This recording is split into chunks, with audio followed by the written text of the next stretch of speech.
What's up, guys? Welcome to Knockers on the Bottom. I'm your host, Jay Mill. Jay Miller, if you like. So let's get into it. So hit the like button, hit the subscribe button. When we get to 100, we'll give something away, but let's get into it. So sorry I haven't recorded a pregame episode this week. Work got the best of me. But I wanted to make sure I was here in the postgame with you guys after the last game of the season. So let's get into a few things. So just like I wasn't going to react to Joe Melton in the first two games, I'm not going to overreact to his preseason game here tonight. He did do some okay things. He was able to get on the move a little bit. Looked like he used his legs a little bit more. He was a little bit more accurate in the red zone.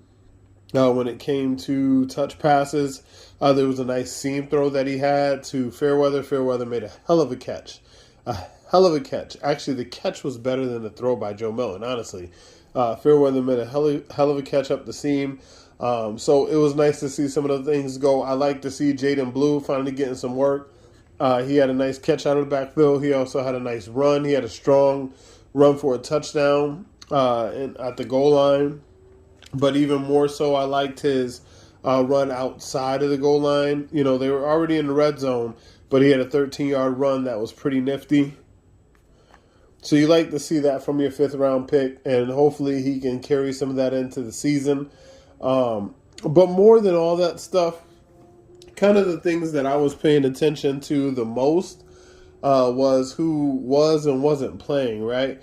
So you had people like Mozzie Smith playing into the second half. You had Jay Toia playing into the second half. But the way the Cowboys were playing them, right? Like they did a lot of Mozzie Smith and JT on the field at the same time. In the kick return game, they did a lot of Deuce Vaughn and Jadon Blue back there at the same time. And to me, I felt like that was kind of intentional, right? You were kind of seeing them say, okay, you're a juice guy, you're a juice guy. Let's see who gives us some juice on kickoffs. But there wasn't much opportunity. Or you know, hey, you're a run stuffing guy, you're a run stuffing guy. Let's see who gives us something on first and second down. It was like they wanted to put them on film in tandem so that they could compare them a little bit more closely. So that tells me those were some of the roster battles that were a little bit closer than what the media might have portrayed.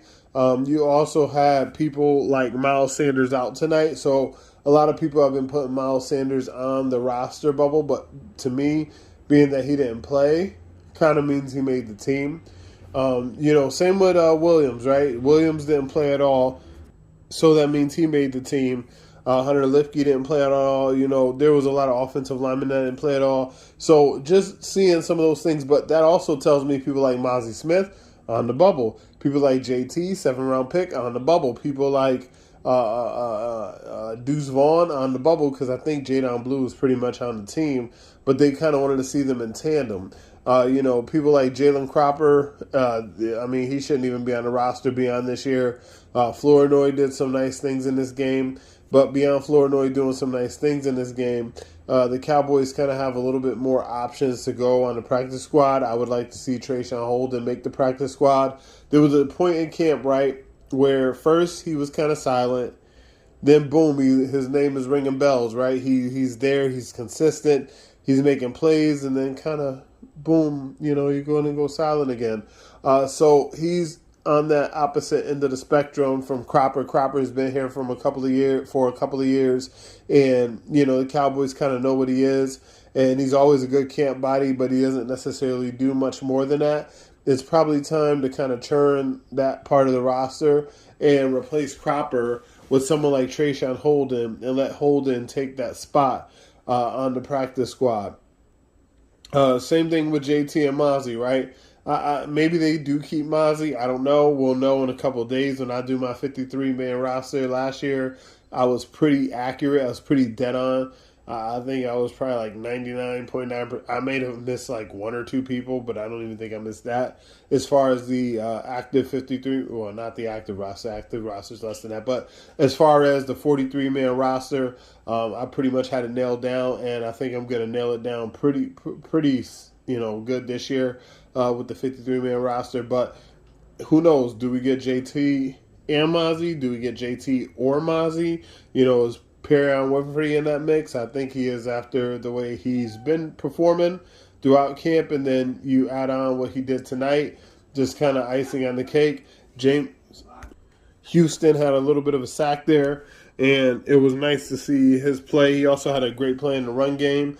So it's going to be interesting to see what the Cowboys do in a number of different positions on this roster. But I'm going to give you guys a 53-man roster here in a couple of days after I have some time to stew on it a little bit. Maybe not a couple of days. Maybe Saturday, tomorrow. Tomorrow I'll give you my 53-man roster, and then we'll see what happens when the Cowboys cut it down. And then we'll start looking a little bit ahead towards Philadelphia. But it was interesting to see. It was the last preseason game, so just like any other preseason game, there's not much to be gleaned from it overall. But like I just pointed out, there's some nice individual performances there that I think might help some guys solidify their spots on the back end of the roster. But also some guys like Deuce Vaughn, he's probably going to be gone, even though he has some nice, strong running. He always runs nice in these last preseason games. He's kind of like a preseason darling. So it kind of sucks for him as far as the Cowboys is concerned. But I can't wait to see if he has a further career, throughout the rest of the NFL. Because, just because the Cowboys don't, get you and say, hey, you're going to be on our roster, we're going to play you, it doesn't mean that your career is over. Danny Amendola started here at the Dallas Cowboys. Jimmy Smith started here at the Dallas Cowboys.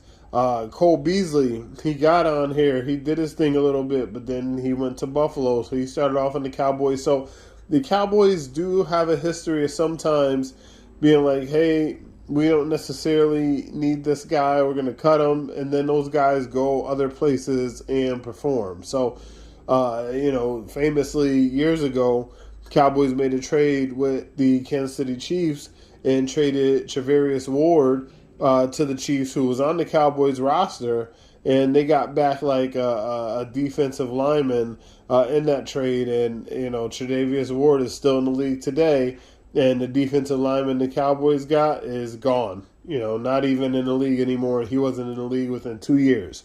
So just because Deuce Vaughn doesn't necessarily make the Cowboys roster doesn't mean he's out of the league now. It doesn't mean he's going to go somewhere and be a Charvarius Ward.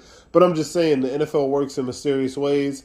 Brian Broaddus likes to say the NFL is a strange lady, and I understand the sentiment completely, because a lot of odd things happen in the NFL. A lot of things that you think you see, or a lot of players that you think with something as simple as a change of scenery or a change of coaching or just a fire lit under them, can become completely different players and show themselves to be something that the original team that was holding on to them and thought they were going to be this, and then released them and said, hey, it's all over, doesn't necessarily mean that's the truth. So it's going to be interesting to see. But I think maybe 3 guys tonight kind of made the team. Flournoy, I think, is one of those guys that probably made the team tonight based on his play.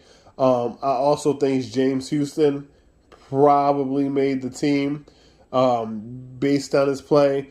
And then you have some other guys who may or may have not made the team based on their play. But, we're going to get some clarification here in the next few days. And then we're going to get a week off. We're going to get nothing as far as NFL, but probably get a little college, which I'm going to tune into too, because there might be some players there that the Cowboys are going to end up picking up when we come around to the draft. So kind of nice to keep it full circle. But that's all I got for you guys.